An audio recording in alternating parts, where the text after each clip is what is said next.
정순영 TV의 정순영입니다. 오늘은 광주 혁신특보단 간담회가 있어서 와봤습니다. 문진석 의원님을 모시고 이재명 후보를 위한 여러 가지 간담회를 논의하도록 하겠습니다.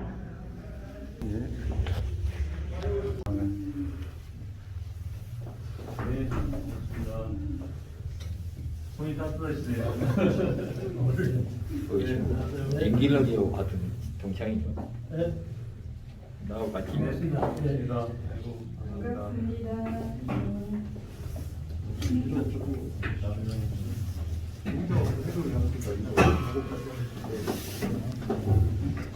반갑습니다. 문진석입니다. 저 장천놈입니다. 예. 유치입니까? 유치 무시. 예, 유튜브입니다. 어떻게 하세요? 장영사님. 아, 그래요? 예, 유튜브입니다. 유치. 유치 무시. 예, 산중입니다. 대사중이죠. 거기 이게 간지대 걸치면 네. 지붕되는 산, 이쪽 산과 저쪽 산 간지대 걸치면 지붕이 되는 그런 산중입니다. 저도 이제 광주에서 좀 살았어요. 그래서 한 10년 남짓 살았는데 광주의 문제도 저는 이제 한때 고민도 해보고요. 그래서 광주 문제 너무 잘 알고 있고, 그래서 우리 이용섭 시장님께서 AI 특화단지를 광주에 이제 유치하셔가지고 또 광주형 일자리 이런 것들 정책적으로 많은 좋은 일을 하셨는데 불구하고 그런 것들이 많이 이제 홍보가 좀 안 되면서 시민들이 많이 모르는 것 같아요. 저는 이제 이재명 후보하고는 대학 동문이고요. 제가 이제 중대 정외과를 나왔고 우리 이재명 후보는 중대 법대를 나왔습니다. 이제 그런 인연으로 만난 것은 아니고요. 이재명 후보 정도면 우리 대한민국을 좀 근본적으로 바꾸는데 쓸 수 있는 사람이겠다 이런 생각으로 이제 이재명 대통령 후보 만들어 보자. 그래서 최초로 만났던 17명 중에 제가 한 사람입니다. 단지 동문이라는 이유 하나 가지고 이재명 후보를 지지하는 건 아니고, 이제 우리가 대한민국이 이제 그동안 사실은 위기 이 시대거든요.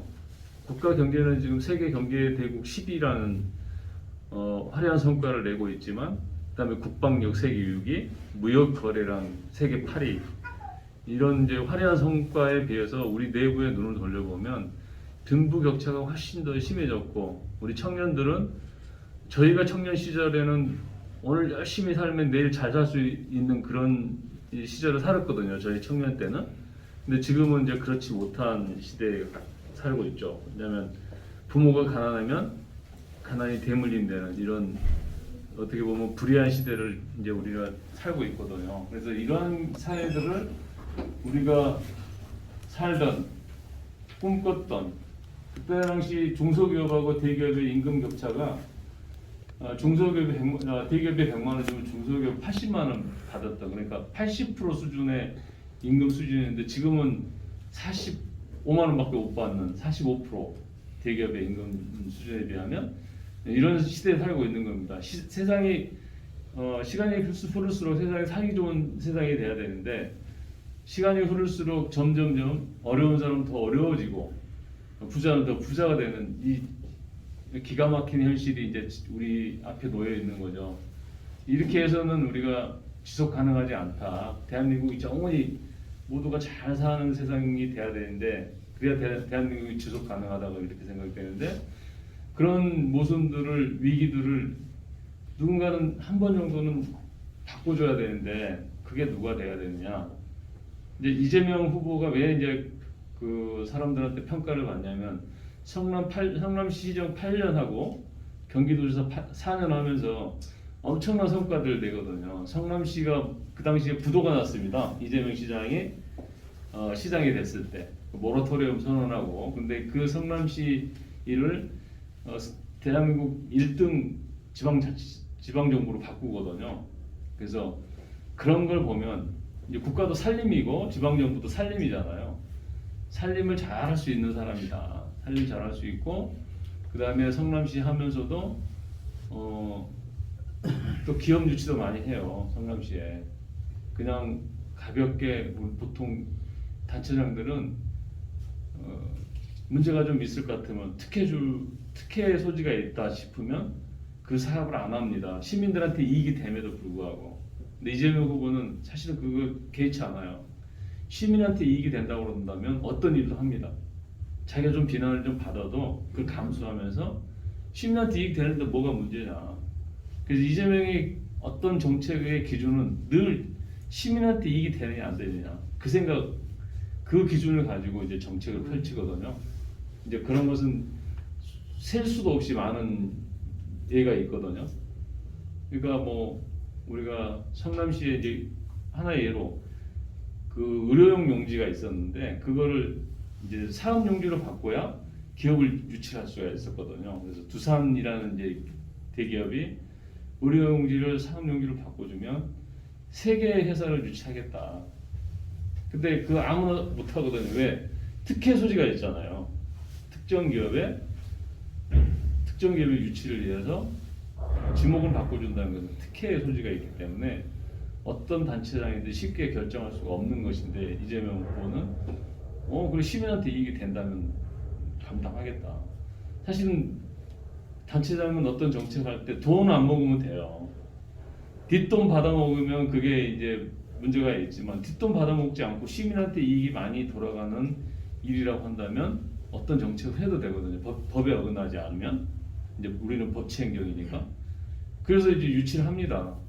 그래서 성남시에 많은 기업을 유치하면 지방세 많이 거둘 수 있고 또 일자리 많이 생길 수 있고 그래서 성남을 정말 좋은 도시로 바꿔 나가는 거예요. 8년 동안. 사실은 대장동 사업도 마찬가지입니다. 대장동 사업도 이재명이가 뭐 해먹은 거 아니야? 뭐 이렇게 이제 의심을 하는데 화천대 왜 특혜를 주고 뭐 그 대가를 받아먹은 거 아니야? 이렇게 의심을 하는데 이제 절대 그렇지는 않고요. 이재명의 생각은 딱 하나였어요. 원래는 대장동이라는 그 소위 말하면 분당에 있는 그 땅을 LH라는 우리 공공기관이잖아요. LH에서 그걸 다 공공개발을 하려고 했는데 그 당시에 새누리당이 이제 못하게 막아요. 끊임없이. 그러면서 이게 이제 마지막에 이명박의 얘기도 있고 그 다음에 이명박이 이제 그렇게 얘기해요. 야 이익이 나는 데를 민간이 하게 해야지 왜 공공이 하냐. 그래서 사실은 그게 좋은 땅이거든요. 서울에서 가깝고 분당 옆에 분당이니까. 그래서 이제 LH가 포기를 하는 거죠. 그러니까 치밀하게 민간 개발을 계속 민간 개발 갈 수 있도록 준비를 하는 거죠. 2005년이니까 MB 집권하기 전에 이미 LH에서 그 땅은 공공 개발을 하기로 이제 결정이 된 거예요. 근데 이명박이 집권하면서 일부 토건 세력이 같이 합작해서 민간 개발을 바꿔버리는 거예요. 근데 그 당시에 2010년에 이재명 시장이 되는 거예요. 시장이 되는데 야 저거 우리가 하면 시민들한테 엄청난 이익이 돌아갈 텐데 개발 이익이라는 게 생기잖아요. 그 개발 이익을 시민들한테 돌릴 수 있을 텐데 한번 보니까 그 돈이 되는데 시민들한테 이익이 되는데 그래서 이제 그러면 우리 성남시가 개발을 하겠다. LH 안 돼. 민간 개발 안 돼라고 이제 얘기를 하죠. 근데 끊임없이 성남시 의회가 이제 그 당시 새누리당이 다수당이었고 새누리당 국회의원들하고 합작해서 민간 개발로 계속 가려고 하죠. 공공 개발 안 된다. 성남시가 하려면 돈을 빌려야 되잖아요. 돈을 빌려야 되고 직접 또 시가 할 수가 없어요. 도시개발공사라는 그런 기관을 만들어서 이제 할 수밖에 없을 텐데 그래서 민간 개발을 하게 놔두면 1조 이상의 이익금이 민간한테 다 갈 텐데 그러면 반절이라도 우리가 찾아오자 이런 취지거든요. 이재명이라는 그 리더의 생각은 항상 그렇습니다. 다 먹는 게 아니고 먹을 수 있을 만큼 먹겠다. 최대한. 이제 늘 그러니까 실용적인 거죠 생각이. 그냥 보통 단체장 같으면 민간 개발 한다 그러면 그럼 당신들이 알아서 해라. 나 괜히 여기 손댔다가 나중에 욕이나 먹고 특혜 줬다 뭐 이런 얘기 듣고 이럴까 싶어서 아예 그 민간 개발 다 맡기는 게 보통 지금까지 우리 단체장들 정치인들의 문법이었거든요. 근데 이재명이라는 사람은 그게 아니죠. 단 10원이라도 시민한테 이익이 된다면 기존의 문법을 따르지 않고 거기에 뭐 갈등이 있고 비난이 있더라도 그걸 감수하는 사람이거든요. 그래서 그러면 반반씩 하자. 그 어떻게 보면 합의 현실과 타협을 한 거죠. 반반 해도 5,503억이라는 돈을 내가 확보할 수 있으니까 성남 시민들 위해서 그 길을 선택한 겁니다. 그 길을 선택했는데 이제 문제가 된 게 뭐였냐면 그 당시에 그걸 이제 협약을 체결할 당시에는 부동산 경기가 안 좋았어요. 2015년에 안 좋았는데 3년 후에 하천대유라는 회사에서 분양을 할 때 부동산 시장이 좀 좋아졌어요. 2018년 연말이니까. 그래서 그 당시에 처음에 이 화천대유에서 분양을 할 분양가 예상이 1,500만 원이었는데 실제로 분양은 2,400만 원을 해요. 그러니까 평당 900만 원 이상의 생각지도 않는 이익이 생긴 겁니다. 그래서 총 분양 면적이 5만 평이에요. 그러니까 4,500억이라는 막대한 이익이 생긴 거예요. 그 당시에 협약을 체결할 당시하고 비교해 보면. 저는 이제 개인적으로 그런 생각하죠. 야, 그때 은수미 성남시장이 분양 승인 안 해주고 브레이크를 좀 잡았으면 지금 같은 또 화천대유가 막 그렇게 엄청난 이익을 챙기진 않았을 거다. 그래서 마지막에 성남시장이 2018년에 이제 성남시장이 아니었잖아요. 이재명 후보는 경기도지사였는데 성남시장 은수미 씨가 제가 시장이었으면 브레이크 잡았죠. 야, 너희들 1,500만 원을 분양할 계획을 가지고 했는데 2,400씩 하면 이건 엄청난 차익 생기는 거 아니냐. 평당 900만 원이니까요. 한 1,700이나 1,800으로 해. 그래가지고 브레이크를 꽉 잡았으면 지금 같은 일은 안 생겼다는 거죠. 사실은. 그게 전부입니다. 그러니까 민간 개발을 통해서 막대한 이익을 취하려고 1조 이상의 이익을 취하려는 소위 말하면 새누리당과 토건 세력의 합작에 맞서서 그 이익을 단절을 끌어온 게 이재명이다. 사실 그게 진실이거든요. 물론 이제 그 밑에 하부 직원들이 아니면 돈이 막 날아다니니까 밑에 하부 직원들이야 돈 뭐 몇 억씩 주면 받을 수 있겠죠. 근데 이재명 후보는 이제 저랑도 같이 밥도 먹으면 자기가 밥값 자기가 내고 가요. 내가 되게 서운했었어요. 야, 국회의원이 도지사한테 밥 사는데 그게 문제가 안 되는데 왜 당신 밥값 내고 가냐. 내가 낼 테니까 놔둬라 그래도 저 이렇게 안 하면 죽습니다. 이렇게 철저히 안 하면 또 철저히 안 했으면 진즉 죽었을 거예요. 그 얘기도 하고. 그러니까 그 정도로 돈에 있어서 자기 관리를 철저히 하는 사람이에요. 그러니까 그 이제 모르니까 사람들은 오해할 수 있죠. 뭐 그동안에 그랬으니까 무슨 사업이 생기면 그 사업을 통해서 반드시 뒷돈을 받고 뭐 구속이 되고 법적 처리가 된 게 이제 그동안에 우리 정치권의 갈래였어요. 근데 그런 눈으로 본다면 이재명 분명히 챙긴 게 맞는 거죠. 근데 이제 그 이재명 후보는 이제 그런 문법에 전혀 부응 안 하고 자기가 깨끗하게 할 수밖에 없었고 그 당시에 이명박 박근혜 정부 때 만약에 이재명 후보가 돈 받았으면 진짜 죽었죠. 그 당시 얼마나 정부하고 싸웠습니까? MB 정부하고도 싸우고 박근혜 정부하고도 엄청 싸웠거든요. 왜냐면 이제 청년수당 이런 거 만든다고 해서 정부가 엄청나게 핍박을 했어요. 그 승인도 잘 안 해주고 그래가지고 법적으로 싸워서 이겨가지고 이제 청년수당도 하고 했는데 이런 게 이제 정부하고 그렇게 사이가 좋지 않았어요. 그래서 청문회장도 끌려갔잖아요. 청문회장 끌려가서 조원진 뭐 이런 사람들이 엄청나게 이재명 공격하거든요. 뭐 테러 가지고 문제 삼고 이재명 지사 하도 어이없는 소리 하니까 웃으니까 지금 여기 와서 웃냐고 난리치고 그런 이제 청문회 광경도 있었고요. 근데 이재명 후보가 이제 뭐 형수한테 욕하고 이런 것도 사실은 뭐 저는 그렇게 생각해요. 형수 욕설도 안 했으면 좋았지만 저 같으면 왜 우리 그런 말 있잖아요. 개가 무는 개는 짖질 않아요. 가서 물어버리지 짖지 않고. 그러니까 욕을 하는 것은 사실 무서운 사람은 아닌 거죠. 욕하는 사람. 진짜 무서운 사람 누구냐? 욕도 안 해요. 가서 그냥 그렇잖아요. 욕을 안 했으면 사람이 아니지. 욕을 해야. 그러니까 예 그러니까 뭐 이제 그렇게 생각하시는 분들도 있고, 야 그래도 욕할 수 있어, 저 사람 쓰레기 아니야, 뭐 그렇게 얘기하는 사람도 있고요. 근데 그런 논란이 좀 있는데 그럼에도 불구하고 굉장히 정적인 사람입니다.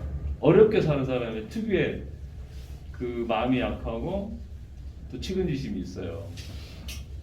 그래서 사람 어려운 사람 보면 마음 아파하고 또 억울한 일 당한 사람 보면 분노하고, 사실 그게 인지상정이잖아요. 우리가 이제 그런 정도로 공감 능력이 뛰어난 사람입니다. 사실은. 그랬으니까 지금의 이재명이 있는 거라고 저는 그렇게 봅니다. 만약에 그런 격정적인 마음이 없고 그냥 아 그래 좋은 게 좋은 거라 이렇게 생각했으면 지금의 이재명이 없었다고 보는 거죠. 이제 엄청난 효자였고 이제 그 셋째 형 어머니한테 행패를 부리고 욕하고 한 그 형이 이제 정신적으로 좀 문제가 있었는데 지금 돌아보면 그렇죠. 아, 이 정신적으로 문제가 있으니 이 사람 치료를 해야겠다. 이제 지혜로웠으면 지금 우리 나이에서 보면 이제 그렇죠. 근데 그 당시 젊어서 보니까 젊은 나이에 보면 이거 죽여도 시원찮을 판이래 이제 이렇게 되는 거죠. 그래서 이제 지혜가 좀 생겼으면 아, 이 형이 정상이 아니구나. 이 형을 병원에 치료를 해야 되겠구나. 이렇게 이제 해결하는 방법도 있었을 텐데 젊어서 얼마나 막 성질이 났겠어요. 어머니한테 말도 안 되는 욕을 하고 그 옆에서 말리지 않는 형수가 또 얼마나 원망스럽겠습니까? 그런 비하인드 스토리를 보면 안 했으면 좋았는데 그래서 뭐 한편은 이해가 되는 측면이 있고, 그다음에 전과사범도 가지고 얘기하지 않습니까? 전과사범이라는 게 범죄를 저지른다는 건 보통 우리가 자기 이익을 위해서 자기 좀 더 많이 먹고 뭔가 자기 이익을 위해서 속이고 등치고 이런 게 사실 이제 범죄잖아요. 근데 이재명은 사실 이재명 전과 4개를 살펴보면 그런 게 하나도 없어요. 첫 번째 전과 중에 특수공무집행 방해죄라는 게 있는데 이게 뭐냐면 시민들하고 같이 성남시의 의료원 하나 만들어보자. 그래서 서명운동을 하는 겁니다. 서명운동에서 의회에 갖다 줬는데 의회에서 45초 만에 그걸 부결을 시켜버려요. 조례를 만들어 달라고 했는데. 그래서 화가 나가지고 아니 충분히 시민들이 20만 명이 서명했는데 거기서 충분히 동의할 수 있잖아요. 근데 여기 의원도 계시겠지만 45초 만에 그걸 부결시킨다는 것은 그 시민들의 마음을 무시하는 거죠. 그래서 이제 화가 나고 시민들하고 같이 뭐 책상도 없고 뭐 이제 그런 과정에서 그게 특수공무집행방해죄. 그다음에 검사사칙죄도요. 이것도 보통 검사사칙죄 하면 이랬을 거 아닙니까? 판단하기에. 내가 검사인데 너 나한테 혼나? 뭐 이런 식으로 자기 이익을 위해서 어떤 진짜 검사를 사칭했을 텐데 그런 이미지가 있잖아요 우리가. 근데 이재명이 검사 사칭한 것은 MBC PD가 그 당시에 이대엽 시장이라고 있었어요. 저쪽 새누리당 쪽에 시장인데 이 사람이 비리가 이제 많이 있었어요 그 당시에. 그래서 그 비리를 취재하는 과정에 MBC PD가 이대엽 시장한테 이제 이런저런 질문을 던지는데 그 옆에 있다가 야 검사라고 얘기하면 더 잘 얘기할 거다, 잘 얘기해 줄 거다. 그 얘기했다고 검사 사칭죄가 되는 겁니다 사실은. 그다음에 뭐 이제 두 번째 음주운전도 이대엽 씨하고 연관돼 있는 거예요. 이대엽 측근을 만나서 이대엽 씨한테 뭔가 좀 정보를 달라고 하니까 측근이 같이 술을 마시면서 얘기했는데 이제 안 줘요 정보를. 그러다가 대리하고 집에 돌아왔는데 전화가 온 겁니다 이 측근한테. 전화가 와서 지금 잠깐 보자. 뭐 해줄 얘기가 있다. 그러니까 마음 변하기 전에 빨리 가야 되겠다 그래가지고 그냥 옷도 안 갈아입고 바로 그 차 끌고 가다가 그게 음주운전 안 했어도 좋았는데 그래서 걸린 거죠 음주운전. 그다음에 선거법 위반입니다. 옛날에는 그 지하철 역 안에서 명함 나눠주면 선거법 위반이었거든요. 지금은 이제 위반이 아니고 이제 지금 위반이 아닙니다. 그게. 그래서 이제 그때 벌금 80만 원. 그래서 그러니까 벌금 80만 원은 출마 자격을 제한하는 건 아니고 출마할 수는 있습니다. 근데 그게 이제 전과 1범이고 이 전과 4범이라는 게 무시무시해 보이잖아요. 옛날에 MB는 전과 13범인가 그래서 14범이었어요. 14범. 근데 전과 4범이라고 이제 뭐 공격을 해요. 공격하는 쪽에서는. 근데 이 전과 4범의 내용들이 다 하나같이 자기 개인의 이익을 위해서가 아니고 공적 이익을 위해서 하다가 그 과정 속에서 범죄를 불법을 저지른 거다 이렇게 보시면 될 것 같습니다. 그래서 전과 사범도 사범 나름이지 별 우리가 이제 별 그러지 않습니까? 별 4개가 별 4개 나름이지 비난받을 별은 아니라 예. 보통 우리가 뭐 절도, 뭐 폭력 그런 거로 이제 많이 별을 달잖아요. 사기 이게 다 자기 이익과 관련된 별들이거든요. 근데 그런 별은 비난받을 만큼 도덕적으로 문제가 있는 정과는 아니다. 저는 그렇게 봅니다. 그래서 그 부분은 오늘 SNS 보니까 그형 둘째는 이재영 씨가 잘 써놨대요. 그래, 네. 올렸죠. 네. 그건 2014년에 올린 글입니다. 네. 근데 이번에 올라왔던데 그래갖고 예, 옛날에 올랐던 글을 네. 누군가 다시 이제 네, 리뷰를 근데 시킨 그 거예요. 글을 보니까 완전히 그 넷째가 망난이더만 망난이. 셋째. 셋째. 예. 그래가지고 좀 그런 사안에서 그런 글을 보니까 그럴 수도 있겠다. 그래가지고 그 친구를 좀 국민의힘에서 꼬셔갖고 자료를 입수하고 이렇게 해서. 저 같으면 네.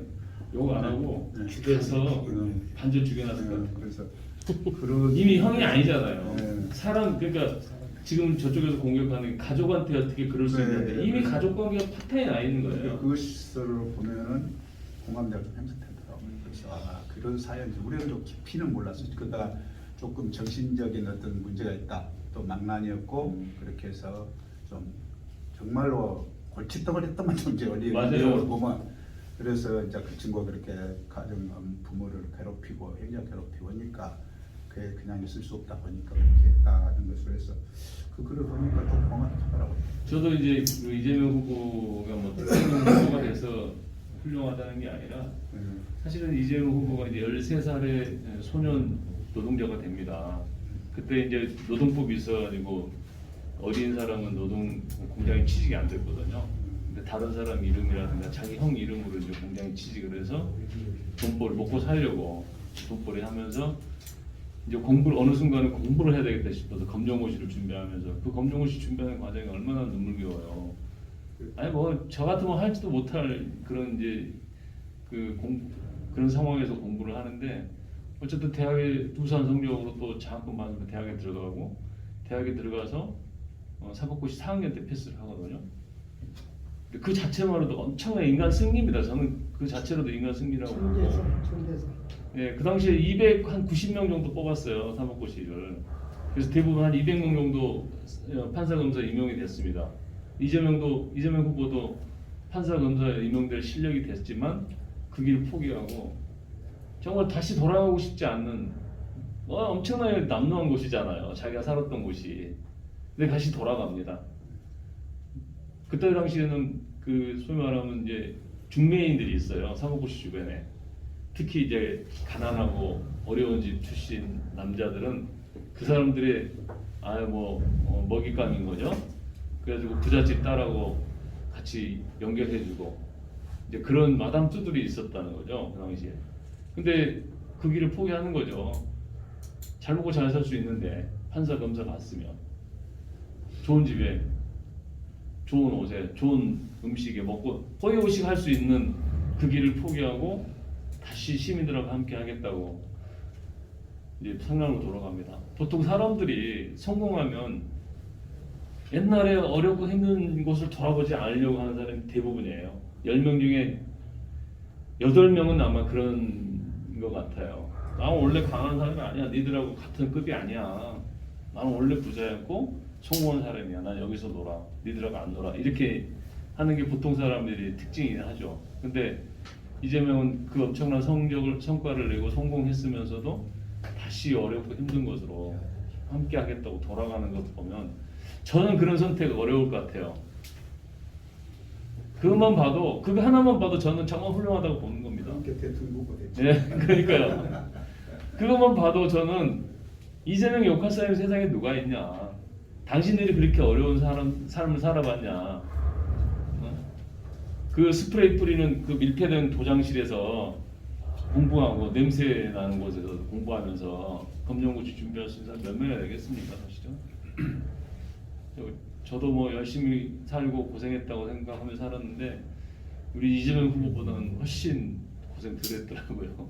저 우리 문진석 의원님을 가까이서 뵈니까요. 네. 굉장히 젊게 보이더니 실례지만은 몇 살이나 저 한가위입니다 올해. 청년감 청년은 예. 내가 물어보기를 잘했네. 예. 나는 40대나 된 줄 알았네. 아이고 어쨌든 감사합니다. 만나뵈서요 너무 반갑고요. 네. 또 이렇게 가까이 보니까 참 좋네요. 네. 오늘 참 잘 왔다 이런 생각이 네, 들고요. 고맙습니다. 저는 이제 그동안 이재명 후보에 대해서 엄청나게 이제 뭐 연구를 해보면 해볼수록 너무너무 좋아지는 거예요. 저번에 뭐 도우 선생이 하늘이 내리신 사람이기까지 하고 뭐 도우 선생이 우리나라의 가장 훌륭한 석학이신데 벌써 그렇게 평가를 하고 또 이제 제가 알아본 말을 볼수록 이런 사람이 있었나 이렇게 우리나라에 참 다행스럽게 이렇게 다행스럽다는 생각이 드는 그런 훌륭한 그런 느끼고요. 이제 문제는 한번 현실적으로 한번 좀 접근해 보고 싶은데 네. 지금 우리 이재명 후보가 지지율이 30% 후반대에서 이렇게 정체되고 있는데 그 원인이 무엇인가 이것에 대해서 좀 우리 의원님이랑 좀 깊이 예. 좀 생각해 봤으면 좋겠다 이런 생각이 들어요. 이제는 더 이상 안 내려가니까 뭐 1% 2% 이렇게 쥐어짜야 되지 않겠어요. 네. 이제 큰 정책을 가지고 막 얘기한 거의도 나왔고 뭐 이재명이란 분이 어떤 분이란 건 다 알고 있고 또 상대가 누구는 다 알고 있고 그럼에도 불구하고 지금 30% 뭐 말해서 이렇게 정체되고 있으니까 우리가 그러면 어떻게 해야 네. 40%대를 훌쩍 넘겨서 저는 뭐 한 45%만 되면 안심이다 이렇게 생각하는데요.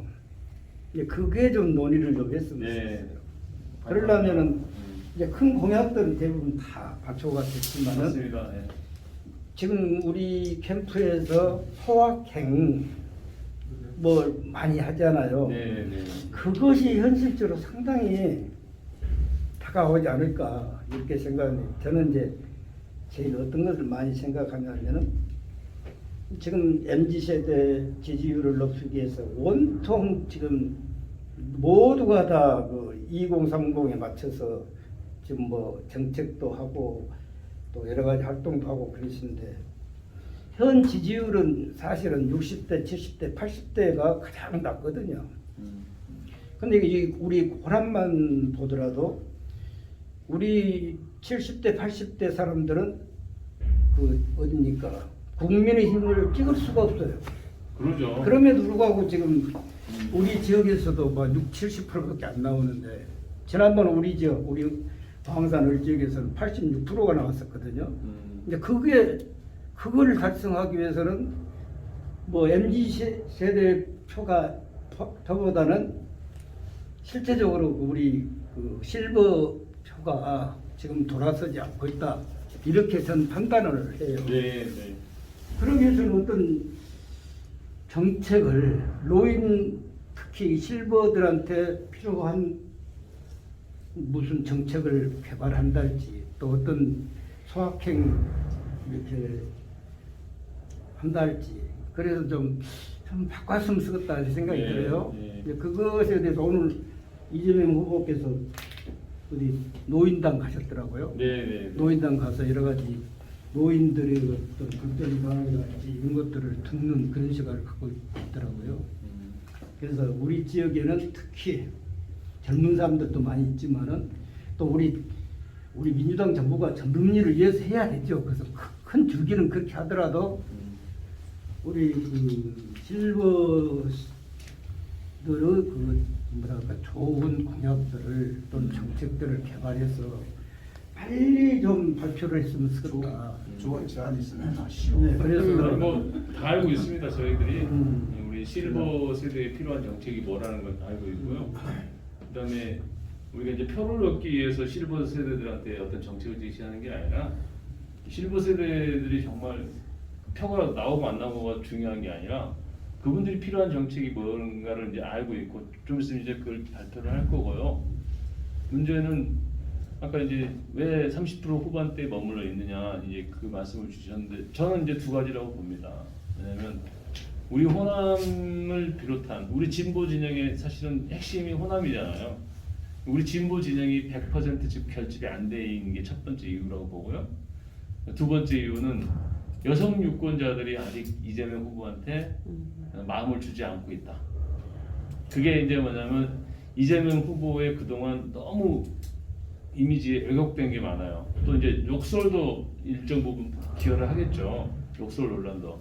그래서 이런 부분들에 대해서 여성 유권자들이 마음을 얻을 수 있는 그런 이제 행보가 좀 필요해 보입니다. 그래서 사실은 문재인 대통령처럼 여성 유권자들한테 지지를 많이 받았으면 거의 뭐 50% 60% 받았으니까요. 그 정도면 지금 압도하죠. 그러니까 뭐 경제를 잘할 것 같은 후보, 이재명 후보, 윤석열 후보 따분숙합니다. 외교, 국방 모든 부분에서 능력과 실력을 인정하는데 이제 이게 마음이 딱 가지는 않는 거죠 아직. 그래서 이제 지금 저는 이제 그 과정이라고 봅니다. 뭐냐면 서서히 이재명 후보의 잘못되고 왜곡된 이미지가 벗겨져 가고 있다. 그래서 대장동 비리도 처음에는 뭐 진짜 이재명이 엄청난 범죄를 저지른 것처럼 몰아붙였잖아요. 조중동 포함해서 보수 언론에서. 근데 실상 지금까지 나온 게 하나도 없잖아요. 이제 이런 것들, 그다음에 이제 지금도 욕설 논쟁이 이제 다시 이슈가 돼가지고 얘기가 되고 있는데 그것들이 욕설을 왜 하게 됐으며 풀 스토리를 들어보면 이제 반반으로 갈립니다. 풀 스토리를 아 그럴 수 있겠다. 어느 사람과 그래도 그러면 돼. 뭐 이런 사람 반반 갈리게 되는데 어차피 거기에서는 지지율 차이는 없어 보여요. 왜냐하면 이재명을 지지하는 사람들은 뭐 그럴 수 있는 거지 나 같으면 더 했어 이렇게 하는 사람들과 이재명을 지지하는 사람 겁봐 어떻게 세상에 사람이 그렇게 오갈 수 있어 이렇게 이제 갈리기 때문에 그리고 젊은 층은 또 이렇게 얘기하는 친구들이 많아요. 병을 잘 치료하는 의사가 있는데 욕 잘한다고 해서 그 병원 의사 안 가야겠냐 내 병을 잘 치료할 수 있는 의사인데 이제 그렇게 얘기하는 젊은 친구들도 있고요. 그래서 이제 그런 이재명의 소위 말하면 이제 실력과 능력보다는 그 주변적인 문제, 인성 문제라든가 이런 문제로 여전히 여성들이 싹 마음을 주고 있지 않다. 그래서 사실은 우리 호남이 이제 진보 진영의 핵심인 우리 호남에서 70% 지지율 나오면 40% 넘어갑니다. 지금 현재 상태에서요. 왜냐면 10%가 올라가면 전국 지지율 2.5% 정도 올라가거든요. 이제 우리 호남 인구 비해서 해보면요. 그래서 이제 70%가 안 나오는 게 좀 안타깝긴 합니다. 왜냐하면 DJ 대통령이라든가 노무현 대통령은 여론조사하면 뭐 78%씩 나왔거든요. 그 정도 나오면 우리 이재명 후보 충분히 40% 이상 돌파할 수 있고 또 선거 자체도 이길 수 있고요. 네, 거기 하나 더 붙일게요. 네. 그러니까 저는 생각이 그랬어요. 이쪽에가 왜 경선을 매끄럽지 못했는가 규정에 따라서 했다고 해요. 49라는 숫자가 있었잖아요. 네. 그 숫자를 그때 당시 내가 우리 송영길 대표를 좀 미화합니다. 그때 조금 어차피 5월 했어요. 이제 뭐 그럼 그때 한번 경선을 다시 결선 한번 해버렸으면은 우리 우리 누구지 얼른 생각나요. 이낙연 네. 거기서도 명분이 서버렸어요. 그래서 딱 호응할 수 있었는데 거기서 그런 문제점이 있어서 한번 결선을 해주라 그랬는데 결국 안 오고 부랴부랴 한데다가 저는 또 그런 거 생각해서는 또 3일 그 다음날 그 이튿날 현충원 모시고 가버렸어요. 송영기가 그 바람에 지금 그것까지 살짝 저붙어서도 왜 그때 그 결선을 매끄럽게 못했을까? 근데 원래 눈이 그러니까 눈이 그런다 해도 눈이 흐르는데 그렇게 그런다 해도 3일 정도는 좀 이렇게 마음을 추스릴 수 있는 시간을 줬어야 된다 생각해 송영기가. 그렇게 됐으면 이제 혼란스러웠겠죠. 아니 그러니까 그래도 당 지도부에서는 예, 사실은 월등하잖아요. 월등하면은 당무위원회까지 개최를 해서 네. 형식적인 절차를 이제 거치긴 했어요. 예. 근데 그랬는데 당시에 일단 하여튼 이제 알아서 이제 마무리할게요. 과거에 얘가 없었으면 예. 그렇게 해도 맞는 거죠 사실은. 그러니까 그랬으면은 그 사항을 좀 이렇게 해가지고 한 2, 3일이라도 좀 숙력이 져서 이렇게 했는데 네. 바로 모시고 현충원 가버린 거예요. 돌아보니까 이제 예, 일학기치로서는 정말 좀 억울하죠. 그러니까 그 부분에 있던 분이 쪽은 또 그런 대로 또 어차피 혈연 지연을 찾을 수가 없잖아요. 네. 지연에 있는 한 사람들 나로서도 그때 그렇게 매끄럽게 좀 했으면은 좀 명분도 쓰고 일학기도 그 가기가 쉽고 그럴 텐데 그걸 안 해가지고 이렇게 했느냐. 그래서 그것은 뭐 규정이 그런다고 하지만 때에 따라서는 대표가 다 투표하면 되잖아요. 그래서 그렇게 했었으면 좋지 않았냐 생각이 듭니다. 그래서 그건 그렇고 우리 이재명 씨를 하나 칭찬하고 싶은 것은 네네. 오른쪽도 아니고 왼쪽도 아니다는 말을 했어요. 그런데 예. 그랬는데 나는 오른쪽으로 간다. 그러니까 오른쪽 왼쪽이 아니고 오른쪽으로 바른 쪽으로 바른 간다. 쪽으로 예, 그 말이 나는 참 역시 멋쟁이다는 생각이 들었어요. 이상입니다. 거기 윤여준 씨가 나왔어요. 그랬는데 지금 뭐 앞으로 좀 이게 아까 적체가 돼 있다, 박스권에 들어있다 뭐 이런 말들이 나오는데 저는 거기 이렇게 연연하지 않는다는 전제하에 윤여준 씨가 나와가지고 이재명은 똑똑하다. 모든 것을 자기 머릿속에서 나와서 얘기를 다 하는데 윤석열이는 아직까지 멀었다. 이걸 보지 않으면 말을 못한다. 그렇기 때문에 지금 토론회가 시작이 되면 지금 이게 우리가 염려했던 이런 것들이 토론 시작과 동시에 변화가 시작이 돼서 대통령 되는 데는 아무 이상이 없을 것이다. 네, 감히 예측합니다. 감사합니다. 네. 오늘 9시 말을 아니, 거기 이제 윤여준 씨가 이렇게 얘기를 했어요. 똑똑하고 잘해요. 그래서 이거 말도 안 된다. 이재명 봤을 때는 시민들이 휴식을 해야 될 공간에서 특정 몇 명이서 돈을 받고 그 개국을 점유하고 있는 것 사실에 대해서 이재명이 이건 반드시 고쳐야겠다. 그래서 8개월 전에 상인들하고 얘기를 해요. 그러니까 막 밀어붙이는 게 아니라 그분들하고 얘기를 하고 그분들의 얘기를 듣고 이걸 왜 정비해야 되는지를 설명하고 그 과정을 거칩니다. 소위 말하면 민주적 절차를 거치는 거죠. 그러니까 윤여준 씨는 민주적 절차 건너뛸 수 있는 사람이라고 이제 왜곡이 돼 있는 거죠. 그 이미지가. 근데 실제로 어떤 일을 할 때 반드시 민주적 절차를 거친다는 거죠. 이재명 후보는. 그래서 거기서 그 사람들이 이주 대책을 마련해주고 결론이 났어요. 이주하기로. 근데 마지막 6가구만 반대를 합니다. 근데 이미 민주적 절차를 거쳐서 결정된 일에 따르지 않으면 도지사의 권한을 사용해서 그 정책을 사업을 진행을 해야 되죠. 6가구 반대한다고 그 사업을 진행 안 할 수는 없는 거잖아요.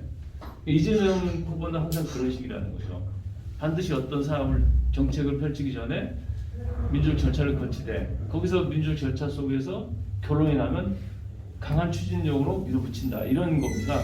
나갈 돌파구를 마련해주고 예. 어제 예. MB에서 토론하는데 말 잘하시대요. 예. 시원시원하대요. 예, 그러니까 어제 MB 그 인터뷰도 보시면 예. 어떤 뭐 이재명이 진술을 보여주는 겁니다. 예. 다만 그 비호감이라는 그 너무 지나치게 왜곡이 돼 있는 겁니다. 근데 이게 이제 뭐 어느 한 사람의 노력에 의해서 그랬겠어요? 우리 이 집권을 반대하는 모든 세력들이 총 결집해서 이재명 후보를 왜곡시키고 비난하고 이렇게 하는 것 때문에 지금 비호감이 좀 있어서 그렇지 이것만 없어지면 저는 뭐 문제가 없다고. 임명자 성명 이현수 광주혁신특보단 소상공인위원장 이해한 내용은 같습니다.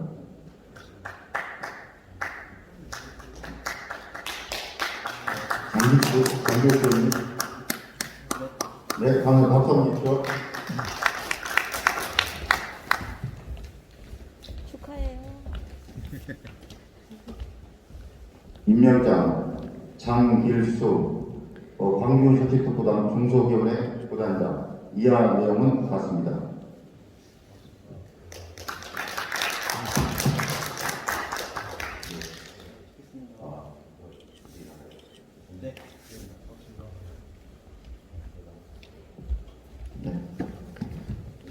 임명장 성명 김태권 광주혁신특보단 청년부단장 이하 내용은 같습니다.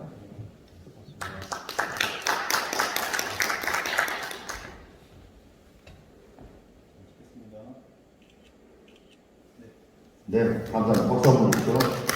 김장영 씨가 송영 정순영 의원 하셨나요? 아, 정준영.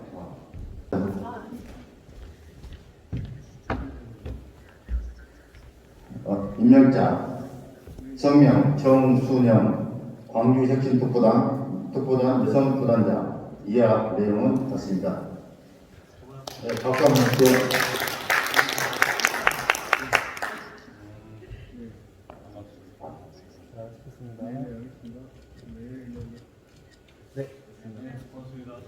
네, 아유, 감사합니다. 임명장까지 오늘 좀 수여를 했는데요. 혹시 빠질 분 계신가요? 뭐 받으셨어요? 질의응답 시간을 잠깐 또 한번 했으면 좋겠습니다.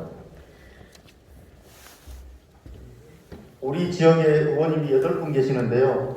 또 이렇게 타 지역에서 충남에서 오셨는데 또 우리 이재명 후보님의 최측근에서 핵심적인 역할을 하고 계시니까 우리 광주를 대변하는 말씀하셔도 좋고 또 아니면 중앙회 차원에서 또 궁금한 사항을 물어봐도 좋을 것 같습니다. 자, 질문 한번 그냥 편하게 해주시죠.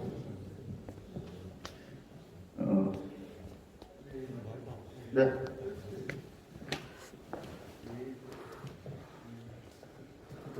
반갑습니다. 뭐냐면, 이재명 후보님하고 친하시다니까 이제 광주 어떤 정서를 제가 잠깐 말씀드리려 합니다. 강기정 수석이 호남 특보단장으로 임명됨으로써 이낙연 식구들이 굉장히 지금도 서운해 하더라고요. 저는 사실 이낙연 지지자는 아닙니다만, 그쪽에 굉장히 총리님의 어떤 바운다리를 무시하셨습니다. 광주 자담에서. 그런데 그런 부분에 대해서 어떤 이 후보님하고 좀 친하시고 말씀을 나누는 기회가 있다고 하면 사실 강기정 수석하고 또 우리 이용석 시장님하고는 라이벌 관계인데 지금 시중에서는 이재명 후보가 강기정 수석을 밀어주고 있다. 이런 어떤 말이 많이 돌고 있습니다. 그러면 사실 이게 당선되기도 전에 지방선거 공천 줄대기를 하는 거 아닌가. 이런 부분에 대해서 어차피 강기정 수석은 정세균 식구였는데 왜 그런 압수를 들었는지 만약에 지금이라도 어떤 그런 것이 가능하다면 이낙연 쪽 식구에서 어떤 존경받는 인물을 강주의 어떤 정책을 맡아서 어떤 그런 것을 했으면 좋겠고요. 또 이용석 시장 지지하는 식구들이 어차피 민주당이 되든 누가 되든 간에 여기서는 민주당에서 공천이 곧 당선입니다. 그런 부분에 대해서 우리 문 의원님이 이렇게 친하시다면 정말 후보님하고 사회 박심찬을 주셨던 그런 좀 갈무리를 좀 지어주셨으면 거의하게로 지금 제가 마이크를 잠깐 잡았습니다. 한번 답변을 부탁드립니다. 네. 강기정 수석 호남총괄특보단장은 사실은 광주총괄특보단장을 해주게 되면 광주시장 출마하는데 오히려 영향을 미친다고 해서 범위를 좀 확장시켰다는 말씀을 드리고요.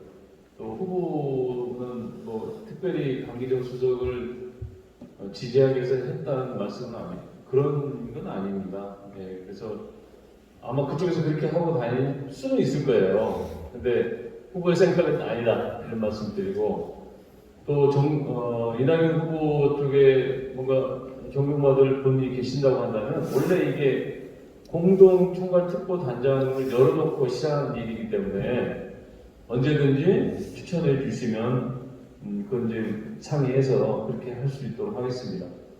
그래서 강기정 수석을 이재명 후보가 노골적으로 지지하기 위해서 그런 임명을 한 건 아니라는 말씀을 드릴게요. 오히려 광주특보단장을 하게 되면 광주총괄특보단장을 하게 되면 선거에 영향을 줄 수 있다는 측면에서 호남으로 열어버린 거죠, 차라리. 그런 속미가 있었다는 말씀 드릴게요. 네, 박수 한번 주셔서 감사합니다. 우리가 다음 일정이 지금 하남으로 이동을 해야 됩니다. 추후에 우리 의원님을 한 번 더 모셔가지고 또 깊은 얘기를 나누면 어떨까 싶습니다. 양해를 해주실 장소 겁니까? 옮겨서 하나요? 예? 장소 옮겨서 하나요? 네, 옮겨야 됩니다. 예. 아, 예. 그래서 일단 마무리를 좀 해야 될 것 같습니다. 알겠습니다. 네. 네, 네. 대답 충분히 말씀드렸을까요? 답변이 됐나요? 네, 그렇게 해주십시오. 아니 이재명 쪽이 전화 해봐야 할 때도. 네. 아니 저한테 얘기하시면 됩니다.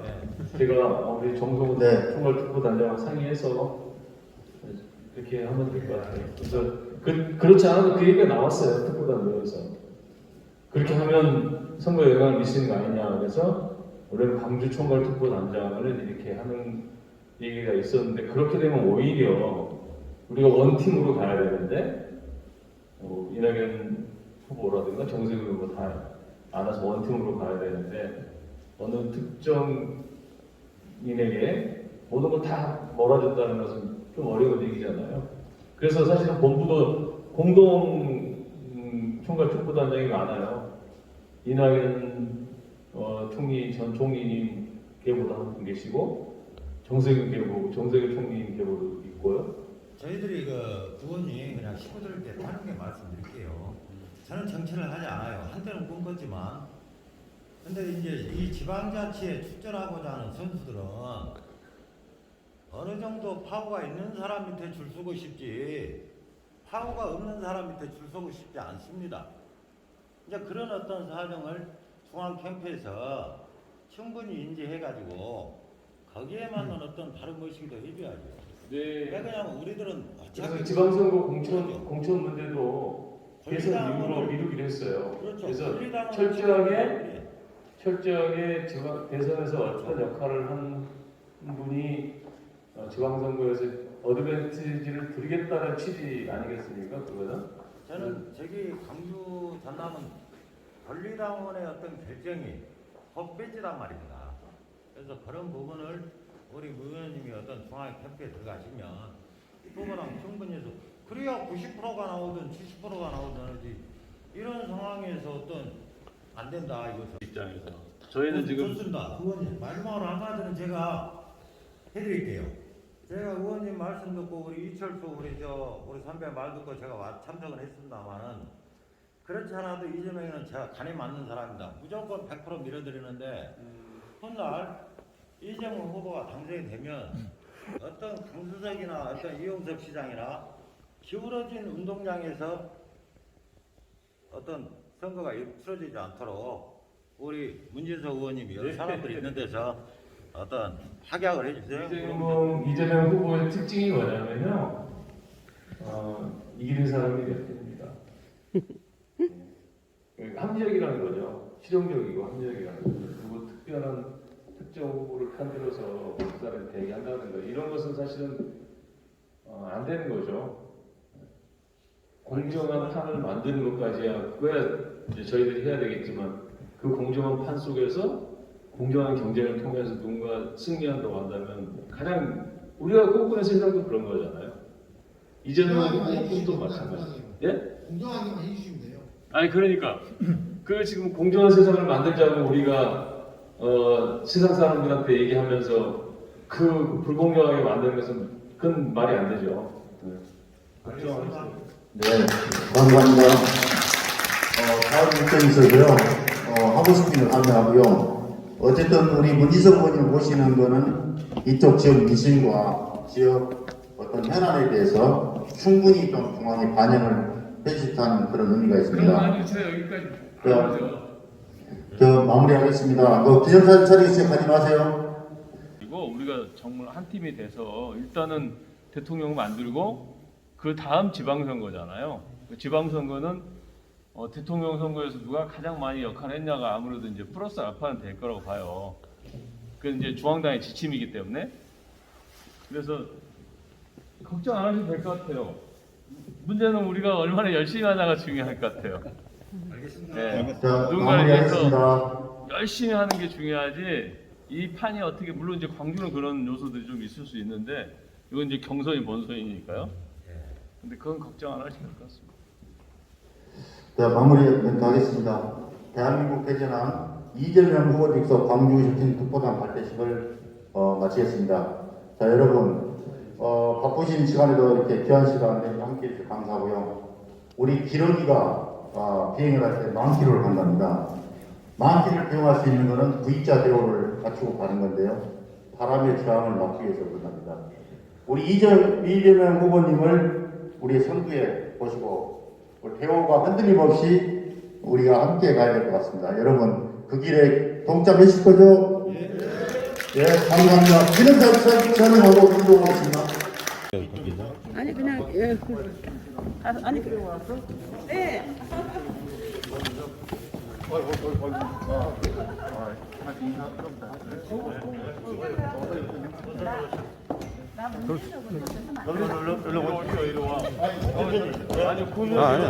사진 찍을게. 네?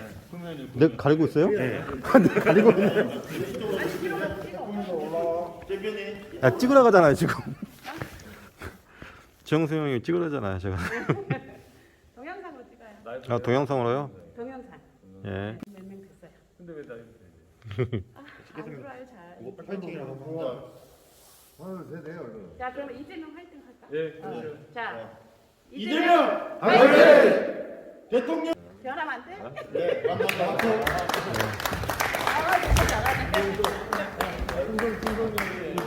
지금 제가 문진석 의원님 차를 탔는데요. 아니, 정순혁 TV 어떻게 해주세요? 내가 부끄럽네요 지금. 의원님 한 말씀 해주세요. 네. 아니, 오늘 보니까 또 진짜 반갑네. 네. 제가 좀 많이 변했죠. 약간 네. 변하신 것 같은데? 네? 풍만해졌죠. 근데 맞아.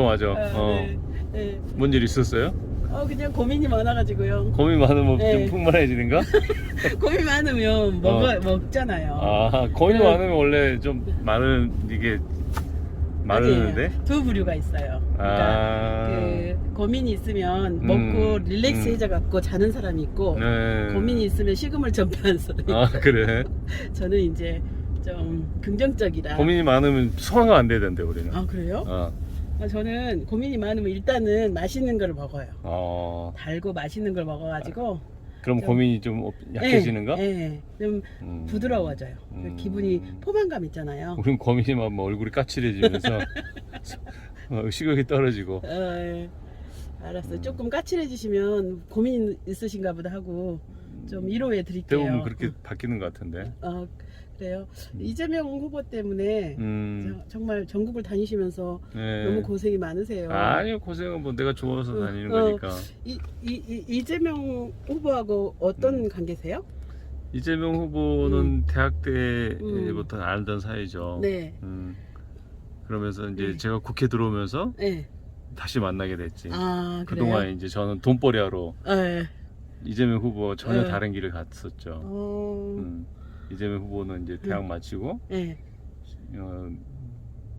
인권 변호사 한다고 시민들하고 함께 네. 성남시 바꿔보겠다고 이제 네. 이렇게 성남으로 내려가고. 네. 사실 고등학교 때 저 성남에서 나왔어요.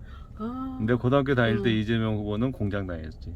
네. 저는 고등학교 좀 늦게 다니긴 했는데 대학교 때 어떻게 해서 대학교 친구가 때 되셨어요? 친구가 아니고 네.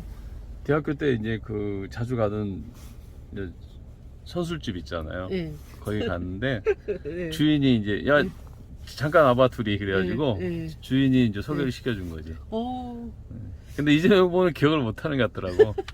아 그런 일 있었어? 그러더라고 나한테. 나는 기억을 하거든. 네. 충격적이었나? 재밌었나? 그게 아니고 네. 이재명 후보는 이제 많은 학생 중에 한 명이었고 이재명 후보는 좀 스타였다고 해야지. 학교 다닐 때도요? 사법고시 패스한 사람이니까 2차까지 네. 패스한 사람이니까. 예. 근데 이제 우리는 그냥 학생이었고. 근데 주인이 스타였구나. 되게 이뻐한 학생이었어. 이재명 후보도 예뻐하고 나도 예뻐하고. 그러니까 이제 주인이 같이 술 마셔 뭐 이러면서 같이 마시게 된 거지. 그랬구나. 좋은 사람끼리 소개. 나는 이제 기억을 하지 왜? 그 기억이 있기 때문에. 네. 그다음에 성남시에서 시민운동하고 그럴 때마다 뉴스에 나오는 사람이고 나는 이제 뉴스에 안 나오는 사람이고 난 돈벌이만 이제 하는 사람이었고. 그래요? 그 돈벌이 하다가 그 국회의원으로 하게 된 배경은 뭐예요? 문진석 의원님. 돈벌이 하다가 예. 돈 안 되잖아요, 정치하면. 네, 봉사잖아요. 그렇긴 하죠. 예. 근데 이제 죽기 전에 예.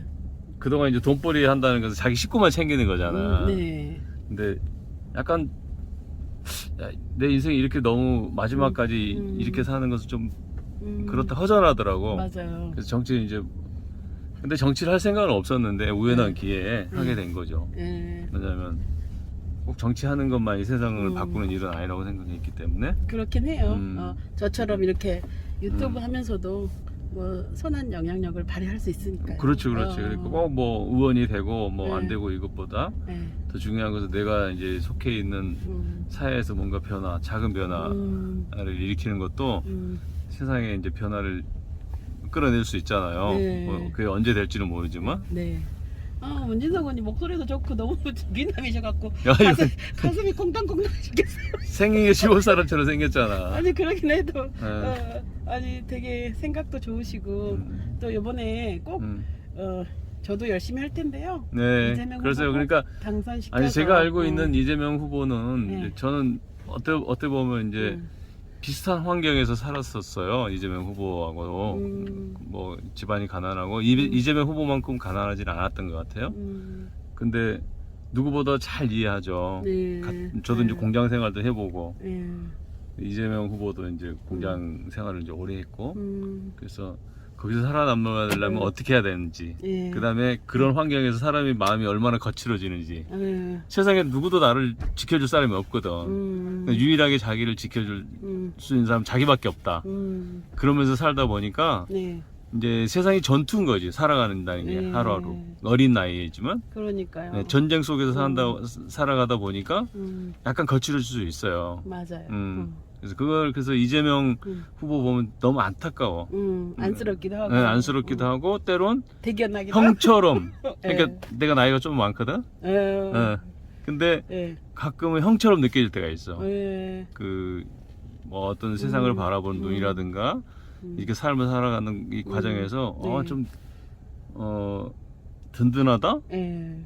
이런 이제 좀 좀 기댈 만한 사람이다 이런 느낌이 들 때가 있어요. 네. 나이 차이가 좀 조금밖에 안 나긴 하지만 근데 때론 저렇게 사람들한테 오해받고 본질과 상관없이 오해받고 또 뭐 비난받고 이런 게 너무 안타까워. 그죠. 사실 이제 짠하고. 본질은 그게 아닌데 맞아요. 그 사람이 정말 되게 정도 많고 애교도 많고 네. 이렇게 얘기해 보면 정말 살갑거든 사람이. 네. 근데 그런 모습이 대중들한테는 어필이 안 되는 거지. 그러다 보니까 이제 뭐 무서워 보인다, 뭐 사람 인성이 쓰레기다. 사실 인성이 쓰레기였으면 지금의 이재명 없을 그죠. 거잖아요. 근데 그런 비난을 접할 때마다 너무 안타깝고, 아이고, 뭘 그렇게 대단한 봉사하는 사람을 갖고 그런 걸 맞아요. 그런 비난을 받으면서 살아야 되는지 이제 그런 안타까움이 있죠. 네. 그래도 문진석 의원님이 계시니까 저는 아니 뭐 든든하네요. 저야 뭐 여벌이지 여벌. 예? 네, 네. 이재명 후보의 삶을 어떻게 어떻게 큰 도움이 될 수 있는 건 아니고. 이렇게 다니시면 그래서 이제 도움이 되는 공감하고 거지. 또 이제 내가 뭐 이재명을 신으로 만들겠다는 것은 아니고 숭배한다는 건 아니고 이재명 같은 정도 사람이라면 우리 사회를 바꿔낼 수 있는 사람이다. 맞아요. 그래서 네. 우리 사회는 여전히 네. 완전하지 않잖아요. 네. 그래서 아는 것을 바꿔야 되고 네. 그 변화를 통해서 네. 좀 더 살만한 세상. 네. 우리 때는 사실은 우리가 젊어서는 네. 오늘보다 내일이 더 나은 걸 꿈꾸면서 살 수 있었거든. 네. 근데 지금은 그게 이제 어려운 세상이 됐어. 이제 태어날 때부터 정해지잖아 어느 정도.